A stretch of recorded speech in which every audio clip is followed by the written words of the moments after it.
Another Spike episode, and it was actually good. The episode, The Times They Are a Changeling, haha pun, begins with Twilight and Spike heading off to the Crystal Empire. However, they notice that it's empty until Spike takes off his disguise, because, he's a hero and everyone is just gonna mob him in the streets. Turns out, a Changeling has been spotted and the Empire is afraid of it impersonating someone. And yes, I know I said Twilight and Spike, mainly because, yes, Starlight's in the episode, but she's just there, for a frame or something. She's not even really a main character. They could have taken her out and nothing would have changed, if you think about it. You know what's also funny? Before this, HASBRO channel made a video, Spies Are Among Us, about a Changeling impersonating people, and it didn't try to harm anyone. It actually tried to make friends with some of them, and ran off when it got discovered. Same thing with Christian Serta's My Little Portal. There was a Changeling that tried to help ponies escape from the war zone, but was punished for it after being found out by Queen Chrysalis. Now the show's fighters actually caught up with this. Why are the writers actually slower than most of the fans? I mean, it's really, you have a staff of writers, and some of these channels only have one or a couple people writing. The guards then want Spike, the hero, to help search, and he ends up finding Thorax, the Changeling. He wants to help him out, but his first attempt doesn't go so well. His second attempt, however, works as Thorax dons the persona of Crystal Hoof. He makes a lot of friends as Crystal Hoof, but must feed as part of nature, which it's kind of sad. He reveals himself, and Spike doesn't stand up for him at first, making him regret it later. So, he decides to find him, but gets in danger again and Thorax saves him. Haha lol.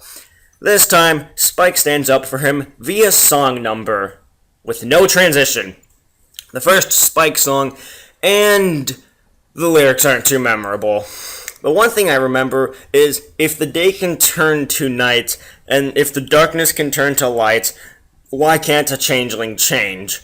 I'm not even sure if that's right, but that's his only argument. If night can go to day and darkness to light, that's it. Nothing else, no other evidence. Good job, Spike.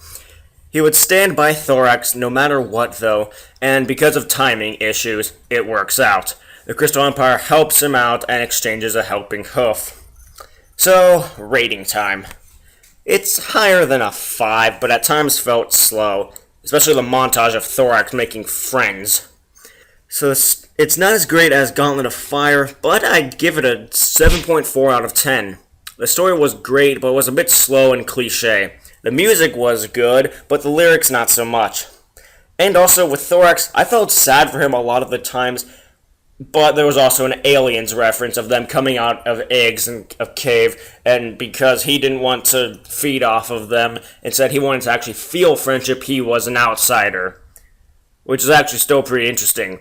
But also he's Legion, because just like Legion of the Geth, he wanted to actually get to know more about the organics instead of trying to kill them, and wanted to bring that to them and try to make an alliance with the organics rather than kill all of them off. This episode also had about 5 people working on it, which explains why it was actually pretty good. But it also means that the next episode, Dungeons and Discord, if I have this right, might not be so good. Especially since it's going to be an all-male episode. Which begs the question, can 3 males hold an episode by themselves? I'm Wolf, and I'll see you all later. Since when do Geth talk to organics? It shouldn't be able to talk. A single Geth has no more intelligence than a Baron. Are you going to attack? No. You said my name aboard the Reaper. Have we met? We know of you. You mean I've fought a lot of Geth? We have never met. No, you and I haven't. But I've met other Geth. We are all Geth.